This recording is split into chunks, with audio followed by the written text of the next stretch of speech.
Fellow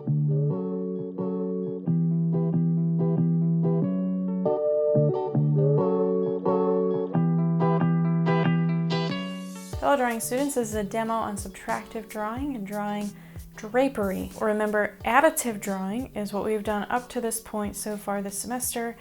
Additive drawing is, again, adding media to an otherwise blank surface. And subtractive drawing is when we tone our paper and we erase media from that surface. We can also add to that surface as well, but we are erasing part of the media away, and that is revealing our light values, our light tones. So the materials you need for this are your drawing paper, charcoal media, like I said. For that, it's vine charcoal at first. You definitely need a lot of vine. Remember, vine is that like burnt wood material, and you're going to use that to tone your paper at first, but then also to draw the initial drawing. I also have some pretty, you'll see me use this thick chunky stuff. You can buy this at Blick Arts. This is Bob's Vine Charcoal. Then we need charcoal pencils as well.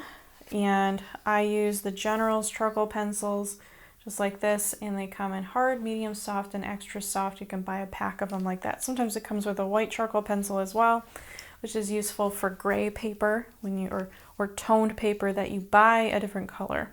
So that's useful for that. But for this, we need vine, charcoal pencils, and then we need eraser media, so things that will subtract media from the paper.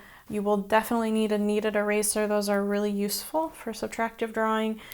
And specifically the way that I do subtractive drawing, I use this quite a bit. You also probably want some other erase, like some white erasers. Now, I don't really use this very often, but it's very useful for large areas of white if you do end up needing to do that. This is going to get much brighter areas than your kneaded eraser. This is going to be able to pick up a lot more media than this, but sometimes and usually you want to start with this, and if you need it to be even brighter, you can go to something like this or the stick version of this, which are these stick erasers. So this is a Tough Stuff eraser. No, you can't read that, it's all worn away, but it's a Tough Stuff eraser, it's a stick eraser.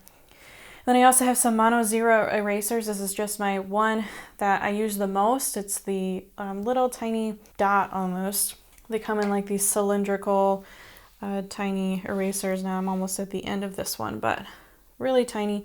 I also have a rectangular one, but I'm out of the refills right now. So, but those are really useful as well. So that is eraser media, but you'll also need some blending tools. And the blending tool you're most likely going to use is some paper towel. Now this is like 3 pieces of paper towel that I've kind of bunched up. I've kind of folded it in on itself, kind of like this. And I've created kind of a buffer, like a little buffing wheel there, not a wheel, but like a little buffing stomp there. And you'll see how I'm going to use that here in a second. I'm going to use that to blend the tone on the paper when we get there. The last thing you'll need, and this is at the very end, is workable fixative. Now, if you don't have any of this, that's okay. For our online classes, since you're not actually turning these assignments in physically, I don't require that you spray them because they're not going to damage anybody else's drawing. But if you want to keep your drawing and keep everything else in the environment around your charcoal drawing safe from charcoal, you want to use some workable fixative. And this is an aerosol can. Notice you hear the clink clink. This is an aerosol can. It's not spray paint, but it's workable fixative. It's a clear coat that goes on top of your charcoal, and it helps fix the charcoal to the drawing. But because this is aerosol, we cannot use this indoors unless it is an extremely well ventilated area, and even then it has to be ventilated for a long time. And ventilation actually means air coming in and air going out from the room on opposite sides. It does not mean that just you're pulling air in or pulling air out of the room. It needs both to actually be ventilated. A lot of people don't understand that. So you're not using this unless it's in a very well ventilated room or outside. If you're able to bring, that's what I highly recommend, is that you use this only outside. We don't want to get anybody sick from using this indoors. This is just, or if you try using this indoors, You're gonna make everybody in your family that's living with you, or any roommates, or in your apartment, you're gonna make them very angry. Especially if you live in an apartment building. Don't do that. This is not safe to breathe in, so it needs to be done outside. And when you do use this, we want to use it, obviously I'm not going to do this, but you want to shake it quite a bit, make sure it's fully shaken, fully mixed. You want to spray about a foot away from the drawing, and you want to do an even coat back and forth and the other direction as well. And you want to do several coats until when you touch the drawing on an area that you know that you can touch, until you touch it and it doesn't pick up any charcoal on your fingers. So that's how I test this. It normally takes about 3 or 4 coats of this. You just want to make sure that you're not holding it too close to the paper and not too far away that none of it's landing. You want a nice even coat and holding it about a foot away or 6 inches to 1 foot away from the drawing, and doing even coats back and forth like this. And that's going to help save your drawing and save other things from charcoal, because you'll see if you haven't used charcoal before or haven't used this much of it, you're going to see it gets everywhere. And so we want to protect other things, and we want to protect the drawing. So that's workable fixative. So our first step in this drawing is to set up the subject matter that we are drawing. That's always been the first step for all of our demos that we've been doing. So for this, I made a short little video kind of pointing out how I made that, and I'll show you that right now. Okay, so I just kind of wanted to show you how I built this thing here. If you're able to pin things directly into your wall, go ahead and do that. I have plaster walls, so I can't do that. And then also maybe you're, whoever you live with, or maybe you don't want to put actual pins into the wall. It's completely understandable. So what I have here is some foam core that I taped to the wall. You can kind of see my tape up there. I also have tape on the back of it to kind of hold it up against the wall, but I also have it on a surface, leaning on a surface down here on a table. So I'm just holding it up there, and I have it double thick, and that's foam core, but you can also do cardboard. I mean, anything that you can push a pin into that you're, okay pushing pins into works totally fine. That's all you need to do is secure that to the wall somehow. It's not holding a lot of weight, it's just some fabric. This happens to be like a full sheet, so it's a little heavy, but you don't have to choose that big of a drapery. White sheet does work best for this, but really any kind of fabric will work as well. Anything you're okay putting pins into. If you're up for a challenge, pattern or stripe fabric is good too, and so that the challenge is to be able to interpret the stripes as they move in and out of the folds in the pattern as well. What we want is we want to pin it up into that surface, whether it be foam core, cardboard, or whatever. We want to have at least 2 different bunches, and we want them at a diagonal of some sort, either the other way or whatever. We want some nice folds in here, and then we want a nice strong light source coming from one way, either this way or the other way, and we want nice core shadows in here that we can see very clearly that we're going to develop with that charcoal.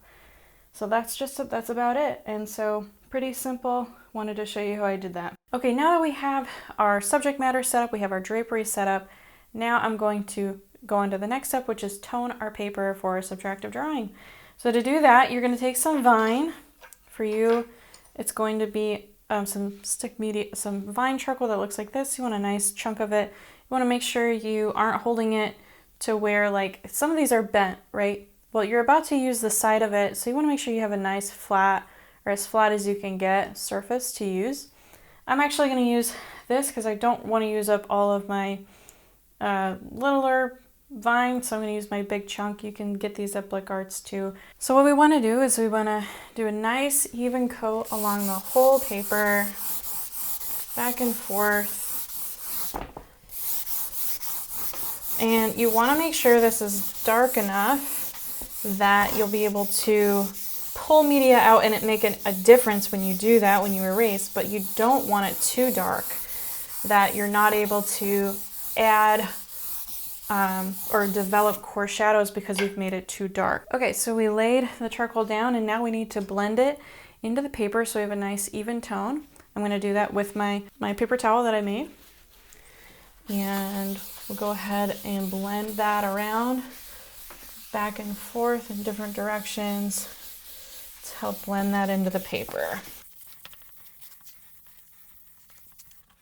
All right, and then the next thing that we're going to do, step number 3, is to draw and plan out the subject matter onto our drawing, and we're going to use Vine for that. And the reason why we're going to use Vine is because we can easily move this around. And the reason for that is because when we place a mark that we don't want to be there, so say we're planning it out and we have a mark that we don't want to be there, we can't erase this away, because when we erase, we've designated that area to be a light area. But instead of erasing marks like that, we want to be able to blend it back into the background.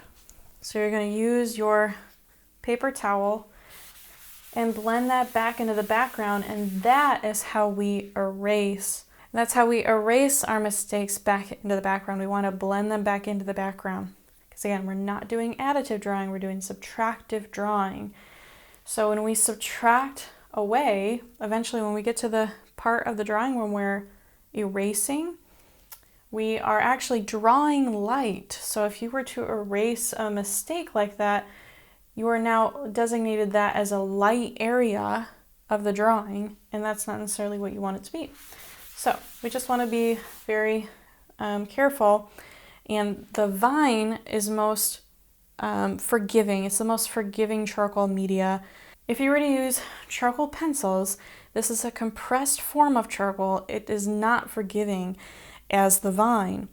We use this to develop our core shadows, to develop our details when we have things pretty well established on the drawing. But for the beginning stages of the drawing, when we're planning the drawing out, we're sighting, getting proportions, we're moving lines around, we're planning out our value, we want to use the Vine because we know we can move it around. Now, what you will see me use a little bit throughout the drawing, I have other blending tools that I've used for my practice throughout the years.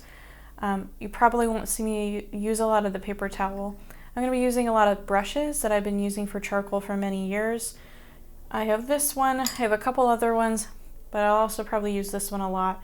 And this is for a lot smaller areas that I can blend back in to either the background or blend some tones around. So if you see me pull out these tools, that's what they are. They're specifically for charcoal, and they can never be used for anything else, nor should you use any brushes that have been used for paint. You shouldn't use them for this.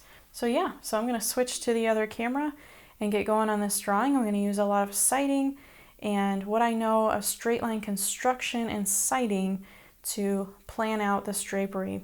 And what I'm doing is I'm looking at the overall shapes. I'm working general to specific, so I'm going to look at the overall shape of it, and then I'm going to look at specific folds in any areas that I can give specific shape around. If you're kind of stressed out drawing drapery because you've never done it before, that's all that drapery is. It's just shapes. So sometimes we have a pretty hard line around the exterior of a fold where we have a hard fold, and sometimes it's just a very light value shift. And you'll notice that when I draw this, for light value shifts, when it's just a gradual tone of value shift, I'm drawing very light shapes around that to designate that area as a tone or as a light area. And that's how I'm planning out my value, so that I know when I go to pull out my eraser and deal with value, I know where I'm using it. I'm not just kind of guessing. All right, so let's get going on it.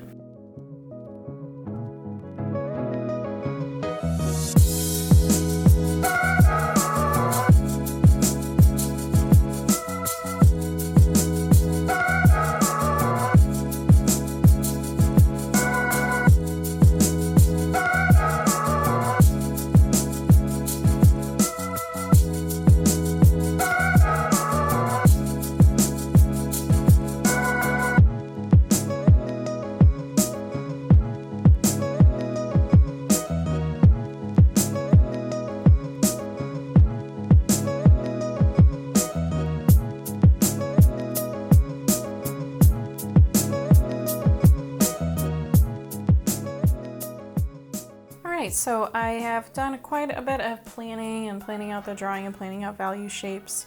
My thing did fall halfway into or actually near the end of the planning out stage, and so I had to put it back up, and then I had to fix quite a bit of it because things had moved around. So an example of problem solving when issues arise. So you just work with the changes that happen and just fix it. And Vine is really easily moved around, so it's not a big deal.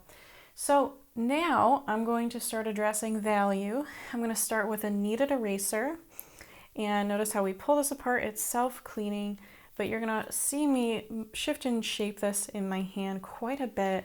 And you can you can shape this to be anything that you need it to be. You can have it be really thin and get really thin marks out, or you can kind of make it bigger and like have more of a ball, or you can actually put it on a flat surface and try and get it to be like a nice big flat surface to get more, larger areas of value out. So watch me as I do that, and we're going to start with the brightest areas first, because we know that we're not going to pull out too much light in the brightest areas, and then we'll work our way back the other way with the other side of the value scale with our charcoal pencils and start developing core shadows. But notice how not only am I shifting and shaping this in my hand, but the way in which I pull the charcoal off of the paper. What I want you to be thinking about is that you're drawing light. So this isn't just an eraser, like to erase away something that you don't want. It's actually a drawing tool itself. So you are drawing light when you're using this kneaded eraser. And then as we move also to developing core shadows, you'll see me and how I develop with the charcoal pencils. I go in the direction of the core shadow, the same way that we've been doing developing core shadows since beginning with value. I go in the direction of the light. I want everything that I do to help in this interpretation of this three-dimensional thing, because our goal as two-dimensional artists is to make things to look as three-dimensional as possible.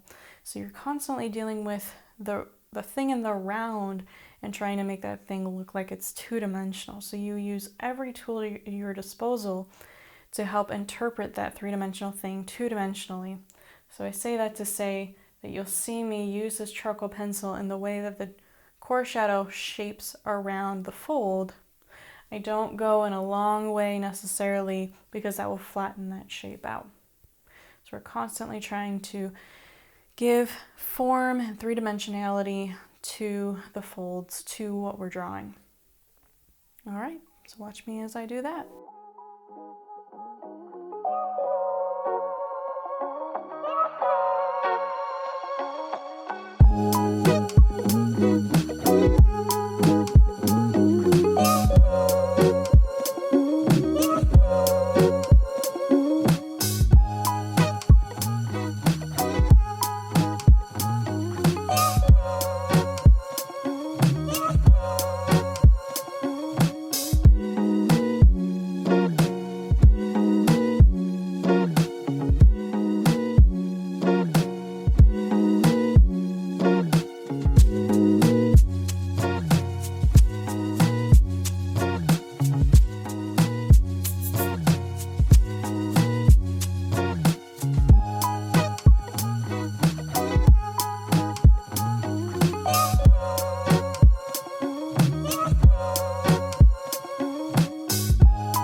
Okay, so I'm about done with this drawing. I mean, I could definitely develop it even more, but this is a nice level of full value. We have dark darks, bright lights, and we have all the grays in between. That is the one thing that is the most difficult to avoid when first doing subtractive drawing, when you're first getting used to it. It's very easy to overdevelop your values and end up with a black and white drawing and no middle grays. So the challenge is to leave the gray of the paper as much as you can and where it needs to be. So that's why when we went to erase out our lights, we were looking at the brightest bright areas so that we didn't over erase. And then when we go to lay down our darks, we start with the darkest areas, and we start with those core shadows and really dark cast shadows inside, right? So just really selectively adding that media where it's necessary and selectively pulling out where it's necessary as well. So that is something to keep in mind while you're drawing. Now, it's okay if you mess up, it's no problem, and that's why we want to do several of these to really, get used to subtractive drawing. I kind of feel that it's almost necessary that you kind of overdevelop it the first time, really, pulling out and laying down. I think it's kind of necessary that you do that and learn how to kind of pull that back. It's kind of something that you experientially learn as opposed to just being told to do that. No problem if that happens. It's part of the learning process. So have fun with these, and I'm excited to see your drawings.